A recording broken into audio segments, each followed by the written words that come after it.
মায়ের জাতি জেগেছে। মায়েরা তারা একটুখানি নিরাপত্তা চায়, ইজ্জতের নিরাপত্তা। মা তার নিজের নিরাপত্তা চান, তার মেয়ের নিরাপত্তা চান, তার নাতির নিরাপত্তা চান। সেই নিরাপত্তা এখন বাংলাদেশে নেই। এ বাংলাদেশ আমার বাংলাদেশ হতে পারে না। যে বাংলাদেশ আমার মায়ের নিরাপত্তা দিতে পারে না, সেই বাংলাদেশ আমার বাংলাদেশ নয়। আমরা সেই আমার বাংলাদেশটা করতে চাই, যেই বাংলাদেশের প্রত্যেকটা নাগরিক বুকের দিকে আঙ্গুল দিয়ে বলবে আমি বাংলাদেশ, এটি আমার বাংলাদেশ। এই কথা যখন 18 কোটি মানুষ বলবে, তখন আমাদের রাজনীতি সার্থকতা পাবে ইনশাআল্লাহ। আমরা ওই রাজনীতি ফিরিয়ে আনতে চাই, ওই রাজনীতি আমরা চালু করতে চাই। আজকে মায়েরা জানিয়ে দিচ্ছেন আমরা নতুন রাজনীতির সাথে, আমরা পচা পুরাতন রাজনীতির সাথে নাই, যার কারণে অনেকের মাথা গরম হয়ে গেছে। ফরিদপুরে এখন চৈত্র মাস, তাই না?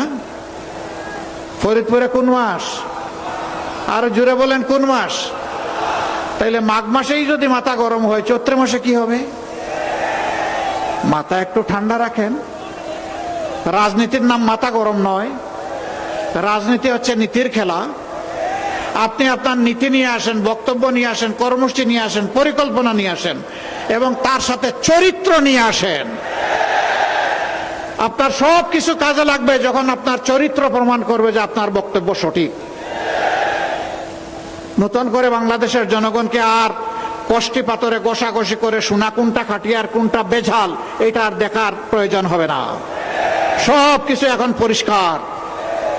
এখন মারা যখন ডেসপারেটলি বলেন আমরা পুরাতন চাই না, এখন নতুন চাই, আমরা পরিবর্তন চাই, আমরা দাড়িপাল্লায় ভোট দিতে চাই, আমরা 11 দলকে ভোট দিতে চাই, তখন একদল লোক বেসামাল হয়ে যাচ্ছেন। এখানে গিয়ে মাদেরকে ধমক দিচ্ছেন, বাধা দিচ্ছেন, কাপড় খুলে নেওয়ার হুমকি দিচ্ছেন, হেজাব নিকাব ফেলে দেওয়ার হুমকি দিচ্ছেন। আমরা তাদেরকে বলি ভাই তোমাদেরও তো মা আছেন, তোমার ঘরে তোমার স্ত্রী আছে, বোন আছে, মেয়ে আছে, একটু চিন্তা করো, মাকে একটু সম্মান করতে শেখো। তুমি যদি মায়ের জাতিকে সম্মান করো, আল্লাহ তোমার সম্মান বাড়ায় দিবেন, আর মাকে অপমান করো, আল্লাহ তোমাকে অপমানিত করবেন। তবে একটা কথা অনুরোধ করি, এই কাজ যারা করেছেন আপনারা ছেড়ে দেন। আমাদের দেশের মায়েরা বীরু নয়, বীর। যেই মা উসমান হাদি জন্ম দেয়, যেই মা আবরার ফাহাদ জন্ম দেয়, যেই মা আবু সাইদ জন্ম দেয়, সেই মায়েরা কখনো বীরু হতে পারে না।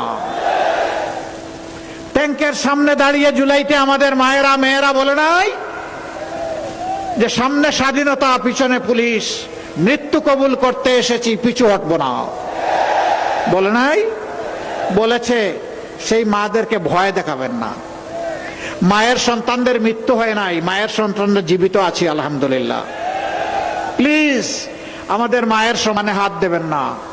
জীবন দিতে রাজি আছি, মায়ের সম্মান কাউকে কেড়ে নিতে দিব না ইনশাআল্লাহ।